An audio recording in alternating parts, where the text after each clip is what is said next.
Сборы, ожидания, мучительная неизвестность – все это осталось позади, и начались трудовые будни, наполненные рутиной. Сегодня второй игровой день турнира «Пяти наций» в Уфе. У кого-то уже есть победы, кто-то начал с поражений, но сборная Финляндии, например, стартует последней. В общем, подведем итоги вчерашнего дня, заглянем в сегодняшний. Погнали! Классика мирового хоккея. Россия против Швеции. Пусть и играют еще совсем мальчишки. Вывеска привлекла внимание болельщиков с разных концов республики и соседних регионов России. Вместо «Салават-Салават» с трибун заряжают «Россия» и «Красная машина». Трибуны гудят, я первый раз на этом матче. Парни наши молодые бьются за победу, прям чувствуется, как они борются за каждую шайбу. Игры хорошие, классные, интересные. Ну-ка, пока мало голов. Очень хорошее впечатление, побольше международного хоккея у нас в Уфе. Встреча получилась не очень результативной. В основное время было заброшено 2 шайбы. Счет в первом периоде открыл Дмитрий Лобанов. Тут же шведы отыгрались в большинстве усилиями Симона Эдминсона.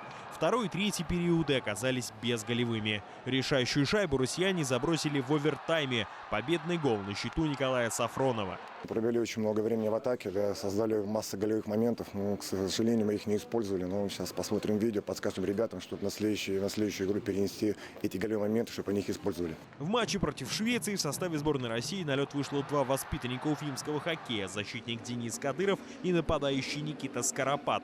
Голкипер Семен Визовой не попал в заявку на матч. У нашего стража ворот серьезные конкуренты. Валерий Бринкман, отразивший 23 броска шведов, был признан лучшим игроком матча в составе сборной России. Что касается Кадырова и Скоропада, то они сыграли в 4-м звене. Нет, не сильно удивили шведы. Можно сказать, что мы уже сыграли с Ю-18, уровень выше был. Проиграли по буллитам. Конечно, не все получалось, надо работать еще больше, чтобы пробиться в основной состав, чтобы всегда вызывали. Ну, как вам уровень сборной, то есть ожидали? Уровень очень высокий, очень рад, что турнир проводится в Уфе такого уровня международного. По словам главного тренера сборной Альберта Лещева, в его команде ни у кого нет забронированного места. Уфимцы должны продолжать бороться за попадание в состав. И в этом должен помочь турнир на родном льду. Главный тренер хоккейного клуба «Салават Юлаев» Николай Цулыгин. Николай Леонидович, ну вообще как относитесь к тому, что в Уфе проходит турнир столь серьезного международного уровня? Ну, я считаю, что это очень хорошо для города, то есть популяризация, молодые маленькие мальчишки приходят посмотреть, тоже будут стремиться попадать в сборную, потому что это очень интересно и стремиться лучше играть в хоккей. Помните себя, когда вы впервые попали в сборную страны, примерно вот в таком возрасте? Ну, честно, сейчас очень сложно вспомнить, было это около 30 лет назад, но всегда было очень интересно, эмоционально, когда тебя вызывают в сборную, ты приезжаешь, то есть все лучшие со всей страны ребята здесь, ты играешь против других стран, где лучшие, то есть очень интересные такие турниры были. Вы наблюдали накануне за матчем Россия-Швеция. Что вообще думаете об игре нашей сборной и об уфимских ребятах, которые вчера выступили?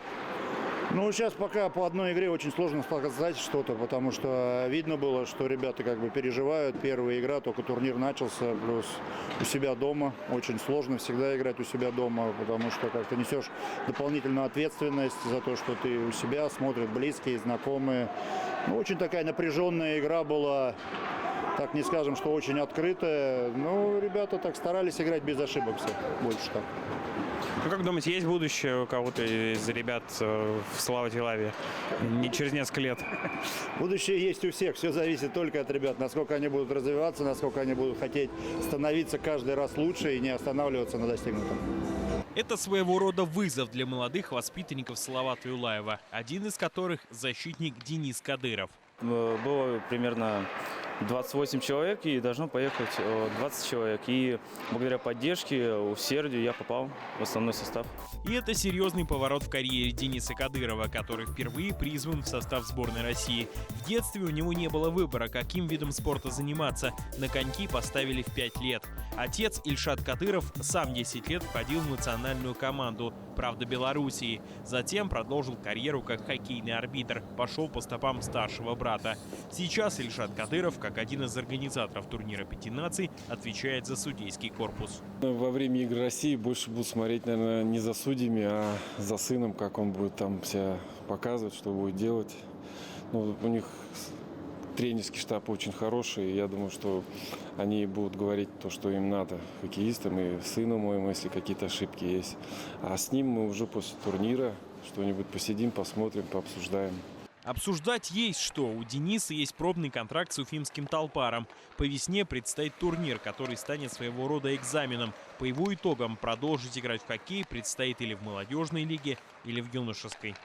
Ну вот сейчас у него такой период пошел, что он очень много работал летом, прям вот очень сильно, хорошо, как мы с ним разговаривали, да, он говорит, я хочу стараться, потому что это выпускной возраст. Если сейчас как бы он расслабится, не будет себя жалеть, то уже на следующий год могут и не позвать молодежную команду, и придется завязать с хоккейной карьерой. Но сейчас очень много, как бы, смотрю на его тренировки, старается, нравится ему. Самое главное, что ему нравится.